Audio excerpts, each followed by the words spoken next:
Thailand ও কম্বোডিয়ার সীমান্তে দুই দেশের সেনাবাহিনীর ভেতর প্রবল সংঘর্ষের ঘটনা ঘটেছে। স্থানীয় সময় সকাল থেকেই উভয় পক্ষ একে অপরের দিকে আগ্নেয়াস্ত্র ব্যবহার করছে বলে জানিয়েছে ব্রিটিশ সংবাদ মাধ্যম বিবিসি। এই ঘটনায় থাইল্যান্ডের সুরিন প্রদেশে অন্তত একজন বেসামরিক ব্যক্তি নিহত ও ৭ সেনা সদস্য আহত হয়েছেন বলে জানিয়েছে থাই সরকার। আহতদের ভেতর ৫ বছর বয়সী এক শিশু রয়েছে। থাই সেনাবাহিনী জানিয়েছে তারা কম্বোডিয়ার স্পেশাল মিলিটারি রিজন কমান্ড ৮ ও ৯ ধ্বংস করে দিয়েছে।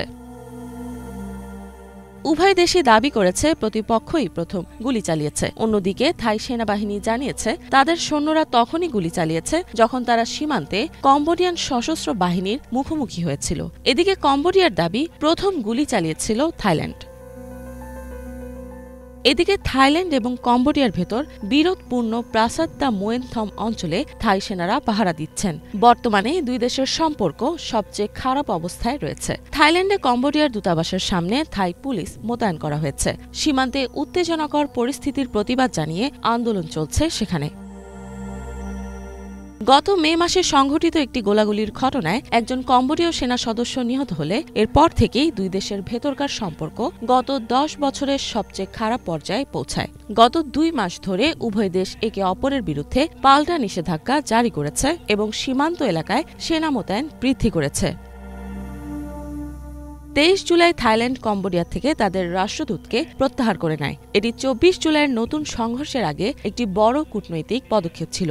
এই সিদ্ধান্ত নেওয়া হয় সীমান্ত এলাকায় একটি ল্যান্ডমাইন বিস্ফোরণে একজন থাই সেনা সদস্য আহত হওয়ার পর। শুধু তাই নয়, ব্যাংকক আরও জানিয়েছে তারা কম্বোডিয়ার রাষ্ট্রদূতকে দেশে ফিরে যেতে বলবে।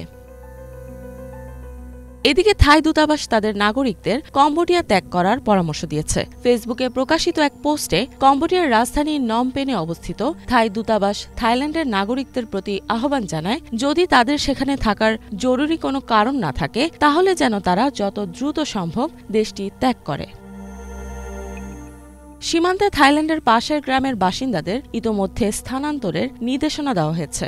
এখন পর্যন্ত কোনো দিক থেকেই শান্তি স্থাপনের চেষ্টার কোনো ইঙ্গিত পাওয়া যাচ্ছে না। এই সংঘাত মূলত গত মাসেই তীব্র রূপ নেয় যখন এক কম্বোডিয়ান নেতা হুন সেন থাই প্রধানমন্ত্রী পাইনতং তান সিনাওয়াত্রার সঙ্গে সীমান্ত বিরোধ সম্পর্কিত একটি ফোন আলাপ ফাঁস করে দেন। তবে কেন তিনি এই ফোন আলাপটি প্রকাশ করলেন তা এখনও স্পষ্ট নয়।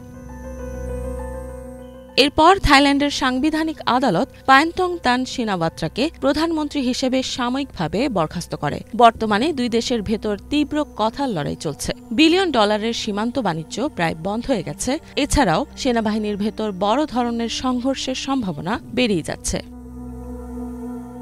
ইফাত জাহান, বাংলাভিশন।